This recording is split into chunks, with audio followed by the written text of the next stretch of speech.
Now, an Adelaide teenager is on an international mission to raise awareness of childhood cancer.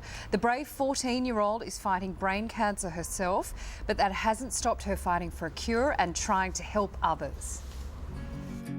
Erin Griffin is at Adelaide's Women's and Children's Hospital for an MRI, one of countless hospital visits over the past 2.5 years. An aggressive brain tumour has completely changed her life. I used to like to do gymnastics and ice skating and swimming. After suffering headaches for weeks, doctors found Erin had brain cancer.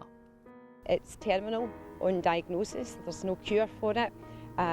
So the only options are radiation, which usually just buys children some time. Erin's had 2 courses of radiation, chemotherapy, and even tried a clinical trial. But she hasn't stopped hoping for a breakthrough or fighting for awareness.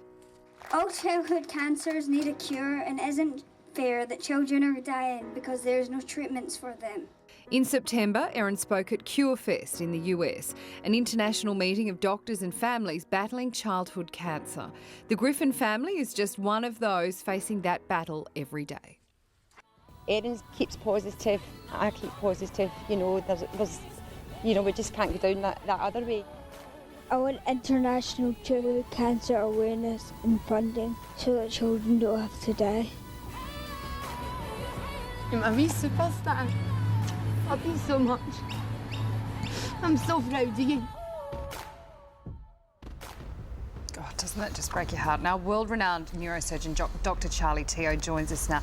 Charlie, good morning. Welcome. Erin's not alone in her struggle. Despite the remarkable advances in medicine, the survival rate of brain cancer patients hasn't changed in 25 years. Why is that? Yeah, no, if you look at some of the other cancers, their survival rates have increased significantly in that last 30-year period. Brain cancer survival rates have increased by 3%. It's very, very poor. And the reason is probably multiple, but I think the major reason is that everyone dies and we don't have ambassadors to go out and spread the word. People have a very nihilistic approach to the whole thing that, well, the survival rates are so poor, really there's nothing we can do about it.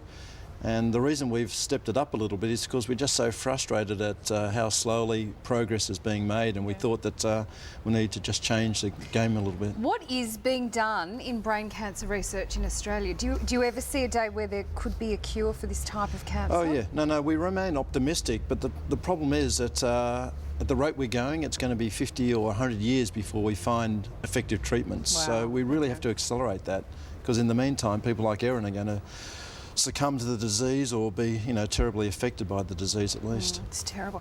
Now, you founded the Cure Brain Cancer Foundation. What's the goal with your foundation? Well, yeah, it used to be called Cure for Life. It's now called Cure Brain Cancer. We felt like we needed to, again, ramp up things and step up the game a little bit. Our whole agenda now is to try and get the whole world to communicate a little bit better and collaborate to accelerate all these translational treatments for brain cancer. It was just going too slowly, and there was tremendous duplication of studies. There was a waste of time where people would be spending most of their time writing competitive grants, and we felt that if the world collaborated and we were part of this whole agenda of accelerating a cure, then maybe we could offer more hope to people like Erin. You also believe in more clinical trials. Why are there not more clinical trials already? It's all funding, Sam. Okay. Just funding. Right. The template has been written. If you look at breast cancer and leukemia, the researchers and the people there have just done such a great job completely reversing the statistics. When I was in medical school, we were taught that 90% of kids with leukemia would die, and now 90% survive. And it's just funding, and you don't get funding unless you increase awareness. So our whole campaign now is to we're a little bit angry, a little bit frustrated. We've got to get the word out there. So we can get there. This is purely absolutely. about money. We need to get behind this. Yeah, it's purely about money and purely about raising awareness. We did our own independent research and found that 90% of people had no idea that brain cancer killed more children than any other cancer, and it actually kills more kids than any other disease. Wow. Yeah. Okay. It kills young adults. Okay. So we need to step this up.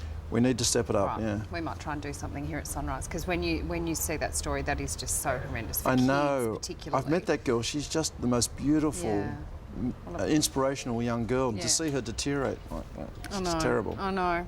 Charlie, thank you for your time, and so, you know, great work that you do. And let's get behind it, everybody. Yeah. Thanks, Charlie. Thanks, Sam. And don't forget, Beretta's Tour de Cure raises money for that research Does. Yes. as well. Absolutely. That goes towards So- brain cancer. Yeah. Oh, Yep, good. part of that. Good Yeah. on him. Okay.